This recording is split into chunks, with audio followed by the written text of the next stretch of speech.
bad things happen to good people because good exists. Because there is a good, therefore there must be a bad. Because there is a bad, therefore there must be a good. But sometimes we forgot about this.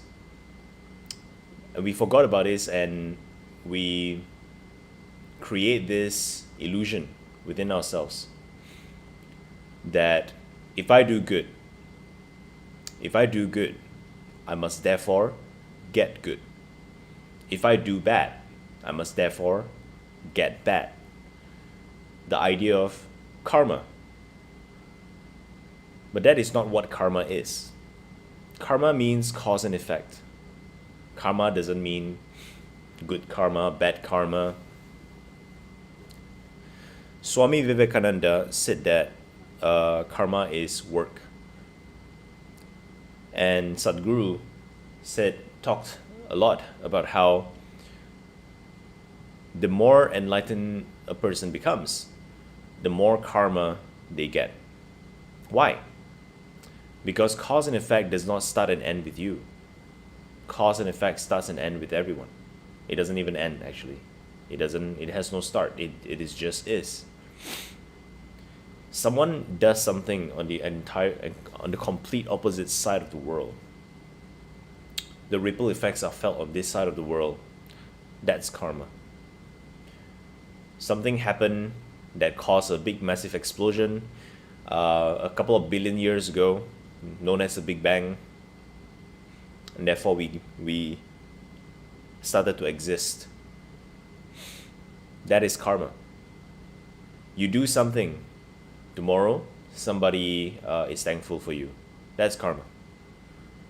You do something, and that same somebody, instead of being thankful, they start to feel resentful towards you. That's also karma.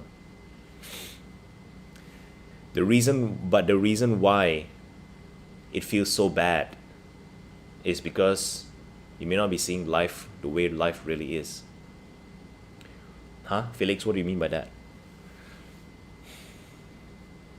I was doing the webinar the other day, and in the webinar, I presented a list of emotions. I asked them, what is the most dominant emotion that you feel most of the time?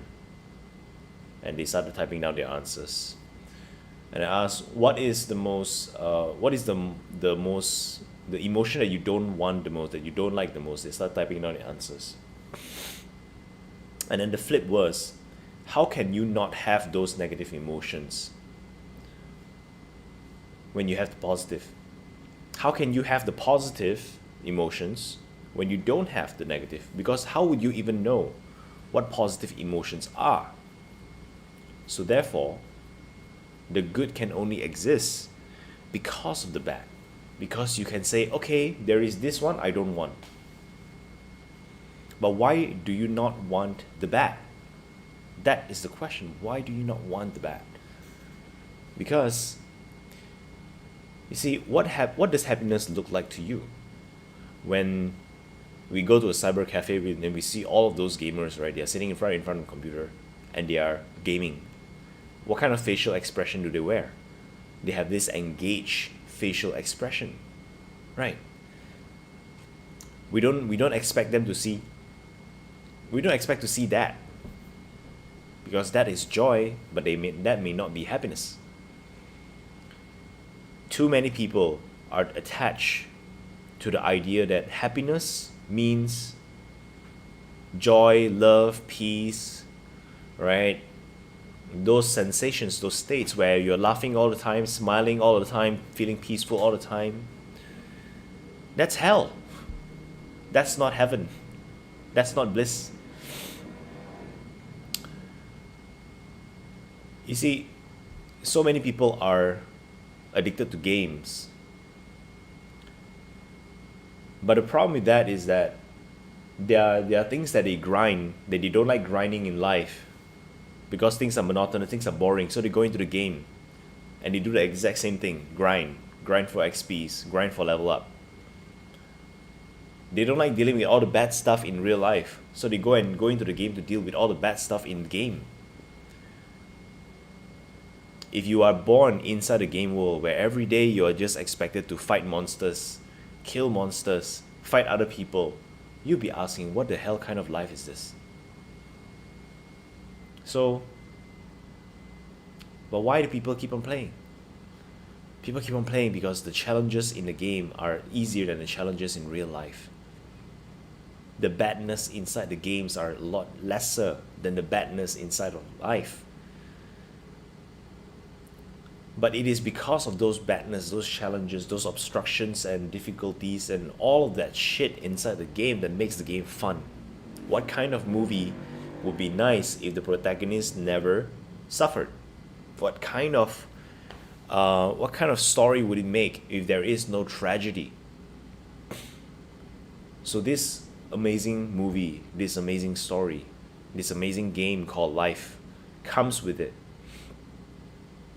all sorts of good and all sorts of bad. And the only difference between someone who is happy and somebody who is miserable